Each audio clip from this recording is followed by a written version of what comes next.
लखनऊ के शनिवार क्लब के सदस्य तो 16 हैं, लेकिन उस दिन कुल 4 आदमी ही एकत्र हो पाए थे।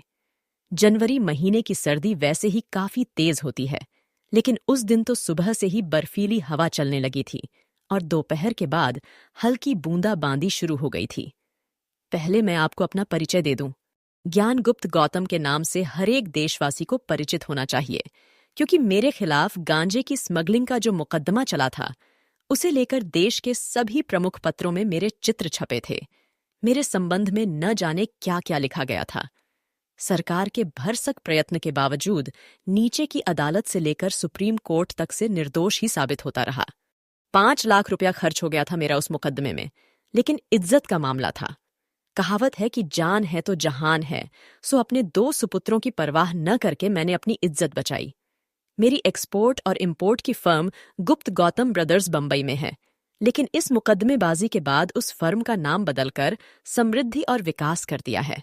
मुझे जबरदस्ती लखनऊ भेज दिया गया है स्वास्थ्य लाभ के लिए, क्योंकि उस मुकदमेबाजी में मैं जीता तो था, लेकिन तंदुरुस्ती टूट गई थी और डॉक्टरों ने लंबे विश्राम की सलाह दी थी।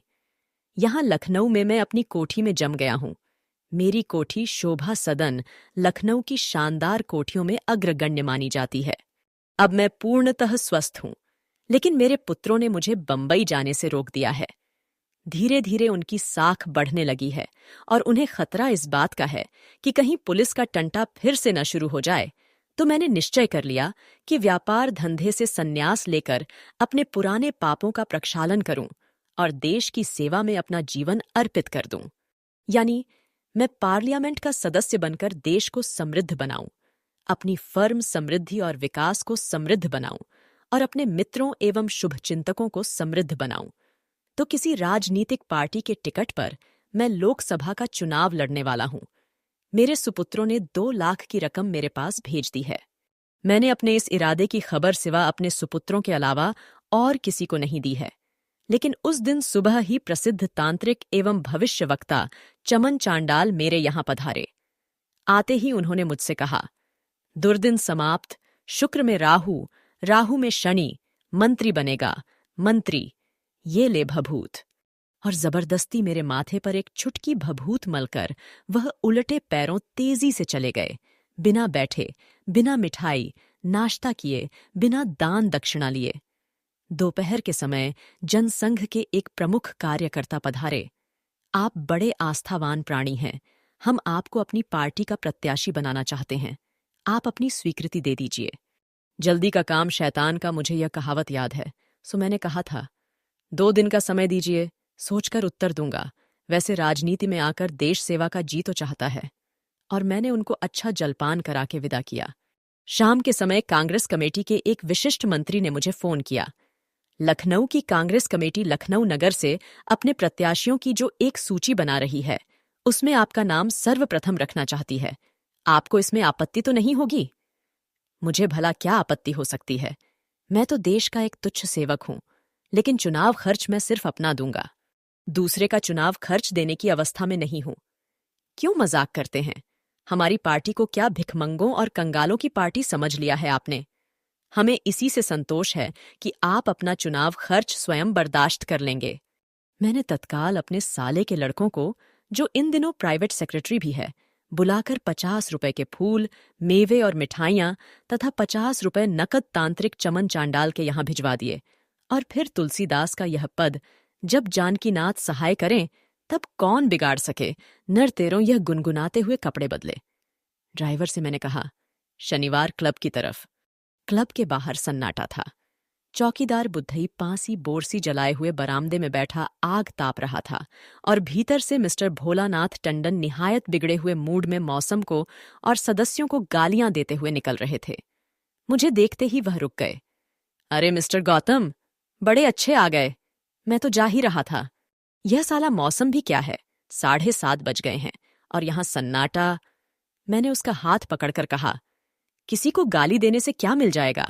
आप एक और मैं एक, एक और एक मिलकर 11 होते हैं, तो आइए जमा जाए। आऊंगा नहीं तो जाऊंगा कहाँ? हफ्ते में एक शाम का समय निकालता हूं तफरीह के लिए, वैसे दम मारने की फुर्सत नहीं। हम लोग एक मेज के दोनों तरफ बैठ गए थे। बेहरा रामदीन ने लपक कर हम दोनों को सलाम किया। क्या लावें सरकार? और मैंने उत्तर दिया, एक एक पैग छोटा व्हिस्की। बैरिस्टर टंडन ने ताश की गड्डी उठाई और रम्मी के पत्ते बांटने लगे। तब तक एक आवाज सुनाई दी, 3 जगह बांटिएगा। मैं भी आ गया और मैंने देखा कि मिस्टर लोकनाथ मिश्र कमरे में प्रवेश कर रहे हैं। आते ही उन्होंने पुकार कर कहा, एक बड़ा पैग रम का, और बैठते हुए मानो वह अपने ही अंदर मुनमुनाए, साले मिनिस्टर क्या हुए, हमें गुलाम और कंगाल समझ लिया। दिन भर देहातों में घूमते रहे, दोपहर को मक्के की रोटी, दही और साग, शाम के वक्त चूड़ा और मूंगफली के साथ चाय। मिठाई देहात के सड़े हुए खोए की ओर चाहता है कि मैं उसे देश का निर्माता, भारत का भाग्य विधाता बनाऊं। हाथ पैर अकड़ गए हैं। श्री लोकनाथ मिश्र स्टॉर्म एंड थंडर नामक दैनिक पत्र के विशेष संवाददाता हैं और उस पत्र की अंतर्राष्ट्रीय ख्याति है। उनकी उम्र कोई 50 साल की रही होगी। निहायत काले और हबशी से दिखने वाले आदमी, लेकिन कलम में बला की ताकत। लोग उनका जितना आदर करते थे उससे अधिक उनसे डरते थे। ताश बांट दिए गए थे। तीनों के सामने शराब के गिलास थे। तभी डॉक्टर महेश्वर नाथ ने प्रवेश किया। मोटे से आदमी, उम्र करीब 57-58 साल, मुंह में सिगार लगा हुआ, बड़े इत्मीनान के साथ चौथी कुर्सी पर बैठे। फिर उन्होंने लोकनाथ मिश्र से कहा, क्यों मिश्र जी, कल मैं आपका इंतजार ही करता रह गया। अपने असिस्टेंटों को इकट्ठा कर रखा था। मैंने उनसे कह दिया कि आपकी आंखें देश की आंखें हैं, उनका ठीक तौर से इलाज होना चाहिए। अगर आप जल्दी चश्मा नहीं लेते तो आपकी आंखों की खैर नहीं। डॉक्टर महेश्वर नाथ मेडिकल कॉलेज में नेत्र विभाग के प्रोफेसर हैं, जल्दी ही रिटायर होने वाले हैं। घर में काफी जमा जथा है, ज्यादा मेहनत करने में उन्हें विश्वास नहीं। बड़े खुशमिजाज, दवा इलाज की अपेक्षा विभिन्न सांस्कृतिक एवं राजनीतिक गतिविधियों में दिलचस्पी। लोकनाथ ने उत्तर दिया, माफ कीजिएगा डॉक्टर साहब, कल सूफी हफीज मोहम्मद शरीफ उल उलेमा से मुलाकात हो गई। उन्होंने मम्मीरे का सुरमा दिया है। कहा है कि 15 दिन बाद दिन में तारे दिखने लगेंगे। पहुंचे हुए पीर, औलिया और न जाने क्या क्या हैं। बेहरा रामदीन बिना पूछे ही डॉक्टर महेश्वर नाथ के सामने व्हिस्की रख गया था। एक घूंट पीकर डॉक्टर महेश्वर नाथ ने बड़े इत्मीनान के साथ कहा, ठीक है, ठीक है। इन संतों और औलियों का क्या कहना अगर साथ में वैद्य या हकीम भी हुए। बड़े पहुंचे हुए लोग होते हैं। न रहे बांस, न बजे बांसुरी, जड़ से साफ कर देते हैं मर्ज। क्या मतलब आपका? कुछ भड़क कर लोकनाथ मिश्र बोले, जी, आपको तारे क्या, स्वर्गलोक, जन्नत और न जाने क्या क्या दिखेगा। बाकी यह दुनिया भी कोई देखने की चीज है?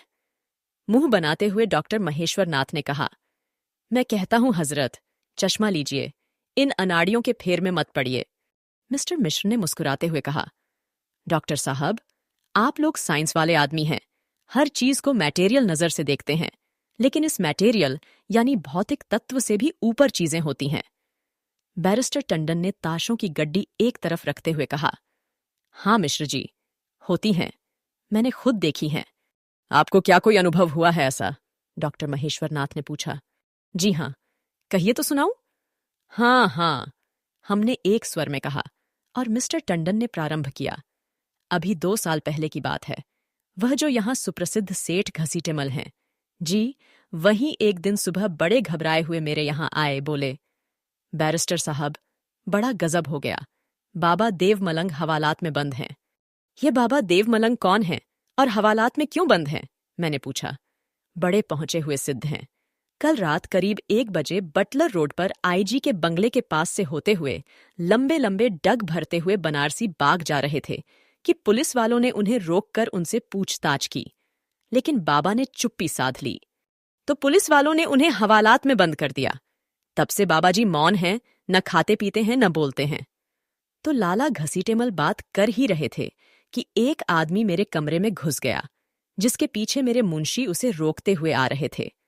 लंबा चौड़ा आदमी, निहायत मैले कपड़े पहने हुए, दाढ़ी बढ़ी हुई, आंखें लाल लाल, चेहरा डरावना, हाथ में एक बड़ा सा झोला। उस आदमी की बदतमीजी पर मुझे बड़ा गुस्सा आया, लेकिन तभी सेठ घसीटेमल उठकर उनके पैरों पर गिर पड़े। उस आदमी ने घसीटेमल को उठाया। क्यों रे घसीटे, बैरिस्टर साहब से मुझे छुड़वाने आया था। लो, मैं खुद ही आ गया हूं। हवालात में वैसे का वैसा ताला लगा है, ढूंढ रहे होंगे साले मुझे। और वह एक खाली कुर्सी पर बैठता हुआ मुझसे बोला, देख क्या रहे हो, 2 दिन का भूखा हूं, मंगवाइए कुछ खाने को। आध सेर जलेबी और 1 सेर दूध, बस इतने से काम चल जाएगा। मैं समझ गया कि यही बाबा देव मलंग हैं। मैंने मुंशी को दौड़ाया दूध जलेबी लाने के लिए। बाबा देव मलंग मुझसे बोले, क्या सोचता है भगत, वैसे सब कुछ यहीं मंगवा सकता हूं, लेकिन हर एक चीज की कीमत देनी पड़ती है। जो चीज चाहे वह इसी वक्त यहां मंगवा दूं, लेकिन उसे वापस कर देना होगा। मैंने सुन रखा था कि कुछ बाबा लोग अपने झोलों में तरह तरह के सामान रखते हैं और वह लोगों पर सम्मोहन डालकर उनसे यह चीजें मंगवाने को कहला देते हैं जो उनके झोलों में हो। फिर झोलों से वही चीजें निकालकर लोगों को चकित कर देते हैं। तभी मुझे अपने समद्धि लाला बलराज खन्ना की याद हो आई, जो 2-3 दिन पहले मेरे यहां आए थे। उनके गले में सोने की एक खूबसूरत माला थी जिसमें भगवान कृष्ण की मूर्ति थी। तो मैंने बाबा देव मलंग से कहा कि वह बलराज खन्ना के गले की माला मंगवा दें तो हम जाने। अभी लो, पहले जलपान हो जाए। और बाबा पद्मासन लगाकर तख्त पर जम गए। मुंशी दूध और जलेबी ले आया। बाबा जी ने डटकर नाश्ता किया। इसके बाद उन्होंने कहा, भगत, वह माला चाहता है तो ले। और उन्होंने हवा में हाथ हिलाया और माला उनकी मुट्ठी में थी। उन्होंने माला मुझे पकड़ा दी। लोकनाथ मिश्र चौंक उठे। दोस्तों, ऐसे और भी इंटरेस्टिंग कहानियों के लिए मेरे चैनल को सब्सक्राइब करना मत भूलिएगा। तो आइए अब आगे सुनते हैं। आपने गौर से देखी, वही माला थी? जी, अच्छी तरह उलट पुलट कर देखा, वही माला थी। तो उसके बाद 1 घंटे बैठे बाबा मेरे यहां। मैंने वह माला अपने गले में पहन ली थी। 1 घंटे बाद बाबा जी उठे। भगत, तेरे कचहरी जाने का वक्त हो गया है और मुझे भी रामेश्वरम जाना है, मध्याह्न काल की आरती में बाबा भूतनाथ पर गंगा जल चढ़ाने के लिए। भगत घसीटेमल, फिर कभी आऊंगा तेरी सेवा स्वीकार करने के लिए। और देव मलंग बाबा तीर की तरह मेरे कमरे से बाहर हो गए। हम लोग उनके पीछे दौड़े, लेकिन बाबा देव मलंग की धूल का पता नहीं। गले पर हाथ लगाया, लाला बलराज खन्ना वाली माला वहीं मौजूद थी। तो उसके बाद मैं गया कचहरी। एक सेशंस का मामला था। 2 बजे तक मुकदमे में लगा रहा। वहां से मैं अपने चेम्बर में लौटा। बड़ी थकावट मालूम हो रही थी। आराम कुर्सी पर बैठ गया और लगता है मुझे झपकी आ गई। मुश्किल से 5 मिनट की झपकी आई होगी। 2:30 बजे दूसरा केस था। मुवक्किल ने मुझे आवाज दी। मैं उठा अपनी टाई ठीक करते हुए और कलेजा धक से रह गया। माला मेरे गले में न थी। रात में घर लौटते ही मैंने बलराज खन्ना को फोन मिलाया और उन्होंने बताया कि उस दिन सुबह के समय जब वह स्नान करने गए तो उन्होंने अपनी माला बाथरूम की खूंटी पर टांग दी थी। स्नान करके जब वह माला लेने को मुड़े तब उन्होंने देखा कि माला खूंटी पर नहीं थी। इधर उधर ढूंढा, कहीं नहीं मिली। उन्हें जल्दी थी, ऑफिस कुछ खास लोगों से मिलना था तो चले गए। शाम को जब वापस लौटे तो बाथरूम में गए, माला वहीं खूंटी पर टंगी हुई मिली। खुद मिस्टर भोलानाथ टंडन के साथ यह घटना घटी। विश्वास तो नहीं होता था, लेकिन अविश्वास भी नहीं किया जा सकता था। थोड़ी देर तक सन्नाटा छाया रहा। फिर मिस्टर लोकनाथ मिश्र ने कहा, दैवी शक्ति पर तो मुझे विश्वास नहीं, लेकिन सोने की माला इलाहाबाद से आपके कमरे में आ गई और उसे आते किसी ने देखा नहीं। वैज्ञानिक ढंग से उस पर विश्वास नहीं किया जा सकता। इसके पहले कि बैरिस्टर टंडन कोई उत्तर देते, डॉक्टर महेश्वरनाथ बोल उठे, डॉक्टर हूं और मैंने साइंस पढ़ी है, लेकिन मैं उस पर विश्वास कर सकता हूं एक वैज्ञानिक के नाते। मैं चौंक उठा। आप विश्वास करते हैं, अजीब बात है। बिल्कुल साधारण बात है। डॉक्टर महेश्वरनाथ ने सिगार की राख झाड़ी। आप लोग जानते ही हैं कि वैज्ञानिकों ने अणु का विस्फोट कर दिया है। पदार्थ अणुओं से बना है और अणु के विस्फोट पर एनर्जी या ऊर्जा रह जाती है। यह ऊर्जा अदृश्य है। इतनी तो विज्ञान को उपलब्धि हो चुकी है। अब ऊर्जा से अणु बने और अणु से पदार्थ बने, विज्ञान यह नहीं कर सका है।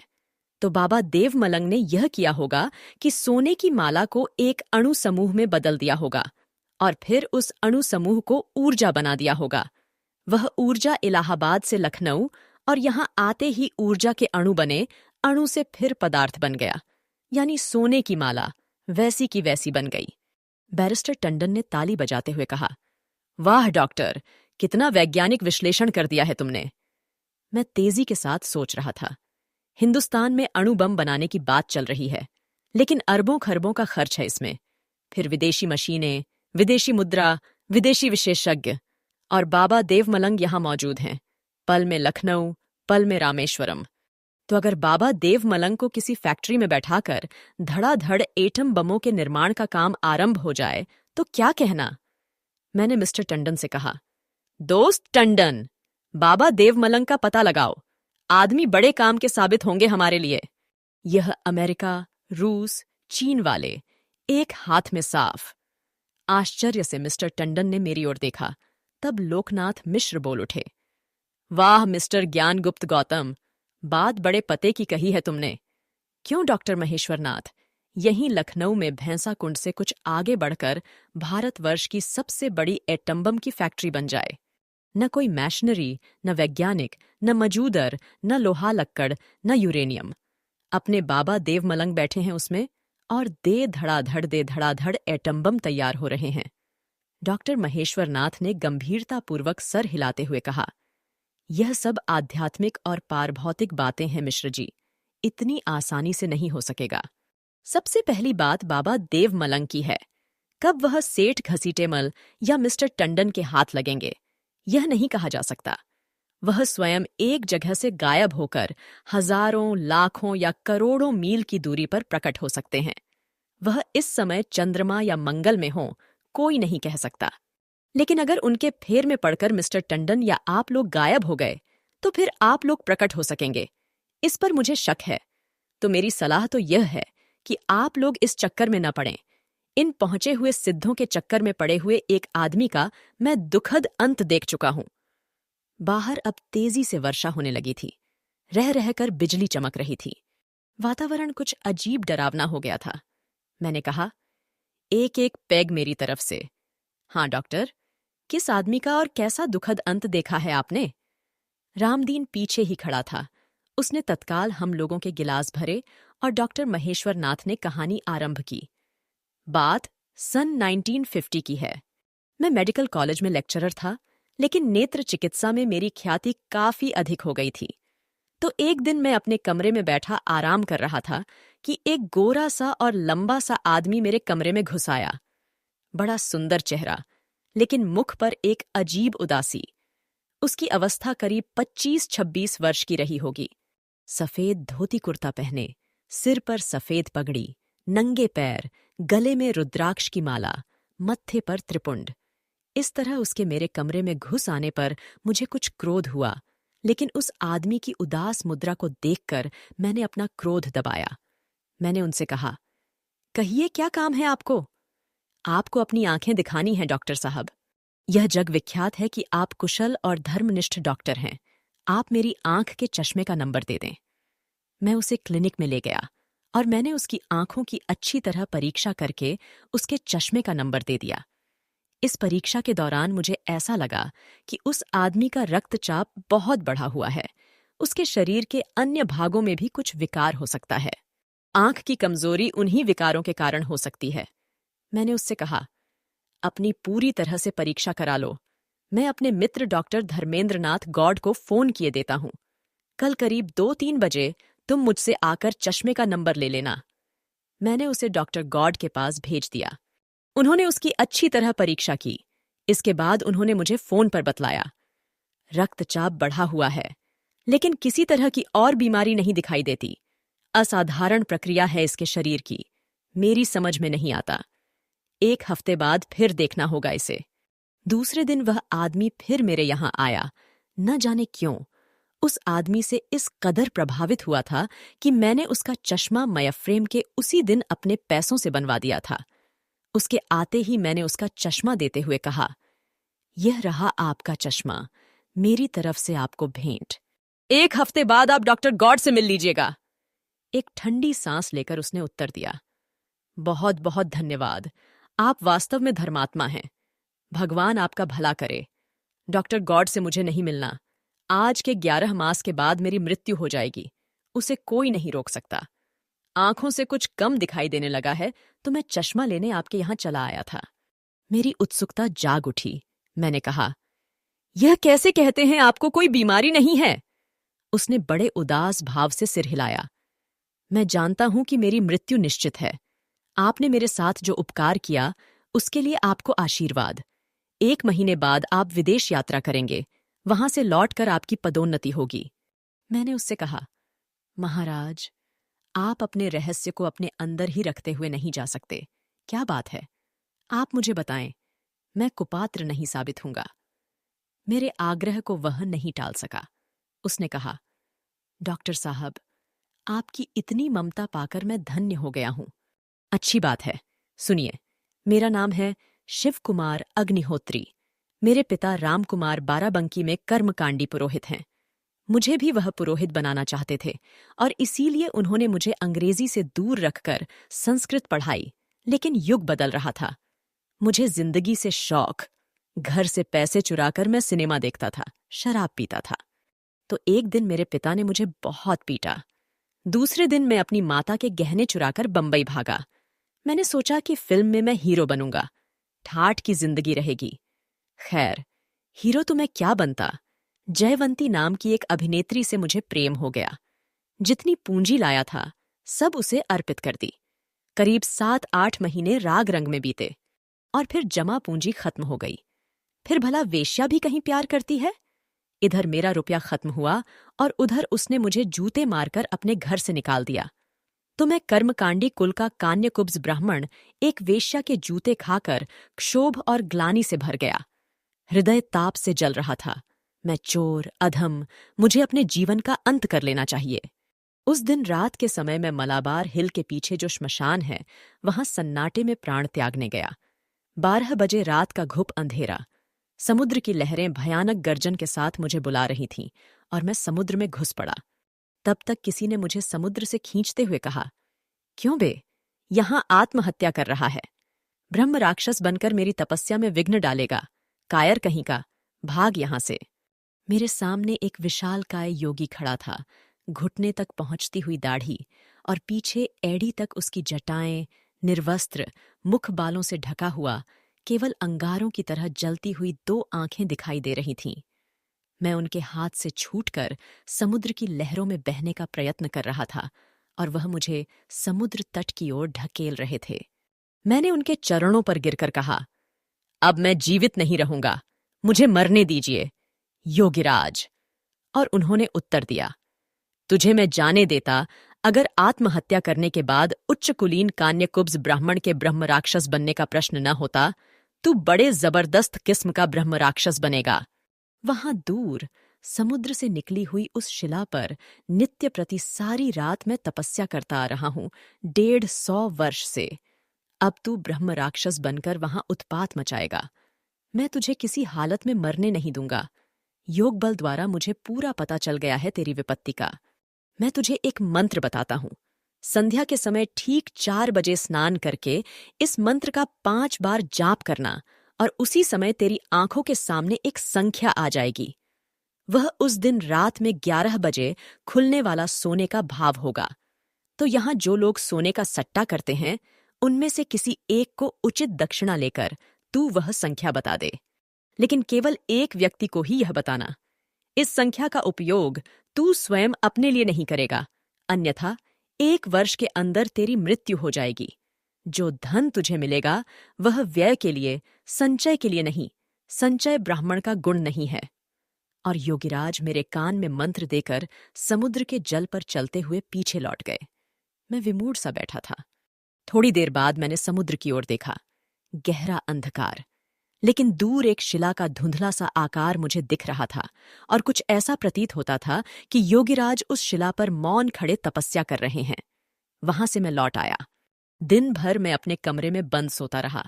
शाम को 4 बजे मैंने स्नान करके उस मंत्र का 5 दफे जाप किया और मेरी आंखों के आगे एक संख्या आ गई। मैंने वह संख्या एक कागज के पुर्जे पर लिखकर रख ली। फिर मैं सट्टा बाजार पहुंचा। भीड़ इकट्ठा हो रही थी। एक निहायत मरियल सा मारवाड़ी वहां खड़ा कुछ सोच रहा था और इधर उधर देख रहा था। मैंने समझ लिया कि यह सट्टे में हारा हुआ आदमी है। मैंने उसे अलग ले जाकर पूछा कि क्या वह रात खुलने वाले भाव जानना चाहता है। 100 रुपए लूंगा और भाव बता दूंगा। उसने कहा कि 2 लाख में उसके पास अब 500 बचे हैं। मैंने कहा, सेठ लगा दे या 500 रुपए, आ गया तो मुझे 100 रुपए दे देना। और मैंने उसे संख्या बता दी। उसने 500 रुपए लगा दिए। रात 11 बजे भाव खुला और पागल सा दौड़कर वह मारवाड़ी मेरे गले से लिपट गया। वह जीत गया था। उसने 100 रुपए मेरे हाथ पर रख दिए। तो इस तरह मैं 100 रुपए रोज पैदा करने लगा और दिन भर खुले हाथों से खर्च करता था। मेरी प्रेमिका ने जो यह खबर सुनी कि मैं रुपए लुटा रहा हूं, तो वह मेरे पास दौड़ी आई, बड़ी बड़ी माफी मांगी, बड़ी रोई और गिड़गिड़ाई भी। फिर से हम दोनों का मेल हो गया। एक दिन मेरी प्रेमिका ने बड़े आंसू बहाते हुए मुझसे कहा कि फिल्मों में वह हीरोइन तभी बन सकती है जब उसके प्रेमी की खुद कंपनी हो। मैं उसकी कथा से द्रवित हो गया। मैंने कहा, कौन सी बड़ी बात है, 1 महीने के अंदर फिल्म कंपनी खोले देता हूं। मैं योगीराज की चेतावनी भूल ही गया था कि अपने लिए उस संख्या का उपयोग न किया जाए। जब दुर्दिन आता है तब मति भ्रष्ट हो जाती है, और मैं उस संख्या पर खुद दांव लगाने लगा। 1 महीने में ही मेरे पास 5 लाख रुपए हो गए। शानदार फ्लैट, शानदार कार। तो एक रात मैं अपनी प्रेमिका के साथ जुहू समुद्र तट पर घूमने गया। मेरी प्रेमिका स्नान करके कुछ हटकर कपड़े बदल रही थी और मैं अकेला बैठा था। तभी देखता हूं कि एकाएक वही पुराने योगीराज समुद्र से निकलकर सामने खड़े हो गए। कड़क कर बोले, क्यों बे शिव कुमार अग्निहोत्री, तूने अपने वचन का पालन नहीं किया। इस पापिनी के फेर में पड़कर तूने अपने ब्राह्मणत्व पर कलंक लगाया। 1 साल के बाद आज के दिन ही तुझे यमलोक की यात्रा करके नरक भोगना पड़ेगा। अब तू ब्रह्म राक्षस भी नहीं बन सकेगा। मेरी तो घिघी बंध गई। जब तक मैं संभलूं तब तक योगीराज गायब हो चुके थे। उसी समय एक भयानक ग्लानि भर आई मेरे अंदर। वहां से लौटकर मैंने वह जमा पूंजी जयवंती के हाथों सौंप दी और दूसरे दिन खाली हाथों, बिना किसी को कुछ बताए हुए मैं बंबई छोड़कर चल दिया, अपने पापों का प्रक्षालन करने के लिए। सोचा, अपनी जन्मभूमि में चलकर अपने प्राण दूंगा। लेकिन यहां लखनऊ आकर मैं रुक गया। पिता के यहां जाने की हिम्मत नहीं पड़ी। 1 महीना हुआ यहां मुझे लखनऊ आए हुए। मेरे पिता को मेरा पता चल गया है। वह मुझे साथ ले चलने की जिद पकड़े हैं। जीवन के अब 11 मास शेष हैं। इधर मेरी आंख खराब हो गई तो मैं आपसे अपना चश्मा लेने चला आया। मैंने शिवकुमार को गौर से देखा। बड़ी विचित्र कहानी सुनाई है उसने। उसमें कितना झूठ है मैं यही अंदाजना चाहता था। लेकिन उसकी शांत मुद्रा, निस्पृह भाव। डॉक्टर होने के नाते मुझे मालूम था कि यह आदमी किसी भी वक्त मर सकता है, इसलिए झूठ नहीं बोलेगा। फिर भी विश्वास नहीं होता था। मैंने पूछा, क्या आज रात खुलने वाले सोने का भाव भी बतला सकते हो? बड़े भोलेपन के साथ उसने उत्तर दिया, इधर 1 महीने से तो किसी को बताया नहीं, उस मंत्र का जाप भी नहीं किया। संभव है अब भी बता दूं, लेकिन आप इस सब के चक्कर में मत पड़िए। यह सब पिशाच विद्या और पिशाच वृत्ति है। मैं तो अनजाने ही इसमें फंस गया हूं। आप धर्मात्मा आदमी हैं, आप इससे दूर ही रहिए। मेरे मन में ख्याल आया कि शिवकुमार टाल रहा है, यह सब कहानी मनगढ़ंत है। तभी शिवकुमार बोल उठा, डॉक्टर साहिब, आपके मन में मेरे प्रति अविश्वास पैदा हो गया है। तो अभी दोपहर के 3 बजे हैं, 1 घंटा बाकी है 4 बजने में। 1 घंटा बाद मैं यहीं स्नान करके मंत्र का जाप करूंगा और रात में खुलने वाला सोने का भाव बता दूंगा।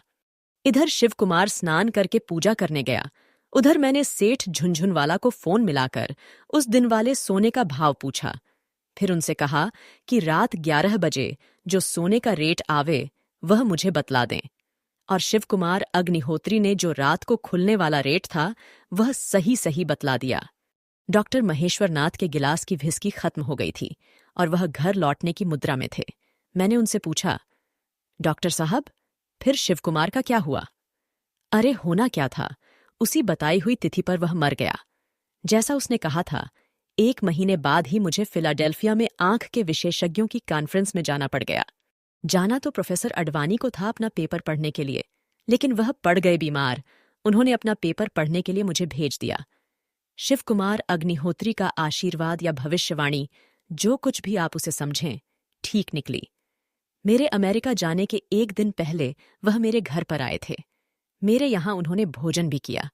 मुझे भेजने के लिए वह स्टेशन भी गए। ट्रेन में उन्होंने मुझसे कहा, डॉक्टर साहब, जा तो रहे हैं, आप 3 हफ्ते के लिए, लेकिन आप 10 महीने बाद ही लौटेंगे। अमेरिका वाले आपको रोक लेंगे कुछ महत्वपूर्ण अनुसंधान के सिलसिले में, और जब आप वहां से लौटेंगे यहां आते ही आपको ऊंचा पद मिलेगा, लेकिन उस समय मैं दुनिया में नहीं रहूंगा। तो इसीलिए मैं आपसे अंतिम विदा लेने और आपको आशीर्वाद देने बाराबंकी से चला आया हूं। और उसकी आंखों में आंसू आ गए थे। तो हुआ भी वैसा ही। 10 महीने अमेरिका में रहकर मैं वापस लौटा। तब मैं यहां रीडर बन गया, और रामकुमार अग्निहोत्री ने आकर मुझे सूचना दी कि शिव कुमार अग्निहोत्री मर चुके हैं। डॉक्टर महेश्वर नाथ उठ खड़े हुए। उन्होंने लोकनाथ मिश्र से कहा, अपनी आंखों की खैरियत चाहते हैं तो कल मेरे घर सुबह आ जाइए। इतवार है, आपकी आंखें एग्जामिन कर दूंगा अच्छी तरह से। इन पीरों और महात्माओं के चक्कर में न पड़िएगा, न जाने क्या से क्या हो जाए। और वह चलते बने। उनके जाते ही हम तीनों उठ खड़े हुए। लोकनाथ मिश्र ने कहा, दुनिया भी बड़ी अजीबोगरीब जगह है, बड़े विचित्र अनुभव होते रहते हैं लोगों को। और मिस्टर टंडन ने कहा, इसमें क्या शक है, इन्हीं अनुभवों में तफरीह भी है। और वह हंस पड़े। यह दोनों बाहर निकल गए। मैं इत्मीनान के साथ दरवाजे की ओर बढ़ा। तभी कहीं से आती हुई बेयरा रामदीन की आवाज सुनाई पड़ी। ई पढ़े लिखे मनई गधा होते हैं, ई हमें ना ही मालूम रहा। और उसके बाद मुझे चौकीदार की आवाज सुनाई पड़ी, अरे ई गधा न आए, हराम केर पैसा, हराम केर शौक, हराम केर लंतरानी, गधा तो आन हम छुटकवा मनई। मुझे क्रोध तो बहुत आया, लेकिन मैं चुपचाप अपनी कार में बैठ गया। भगवती चरण वर्मा की यह कहानी यहीं खत्म होती है। और भी इंटरेस्टिंग कहानियों के लिए मेरे चैनल को सब्सक्राइब और लाइक करना मत भूलिएगा। सुनने के लिए धन्यवाद।